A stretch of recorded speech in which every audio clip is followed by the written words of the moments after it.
माणगाव तालुक्यातील मोरबे येथील सरफराज ढांगू हे आपली पत्नी आणि 3 मुलांसह मुंबईवरून शॉपिंग करून मोरबे येथे घरी परतत असताना मुंबई गोवा हायवेवर पेणमधील जितेगावच्या हद्दीत असलेल्या हायवे किचन हॉटेलच्या पुढे जाताच त्यांना मागून भरधाव वेगात आलेल्या मालवाहू ट्रकनं जबरदस्त ठोकर दिली। दिनांक 23 मे रोजी पहाटे 4:30 वाजण्याच्या सुमारास हा अपघात झाला।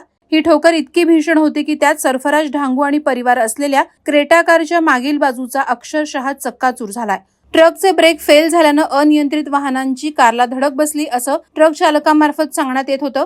मात्र चालकाला झोप येत होती आणि डुलकी लागल्यानेच हा अपघात झाल्याचा आरोप सरफराज ढांगू यांनी केलाय।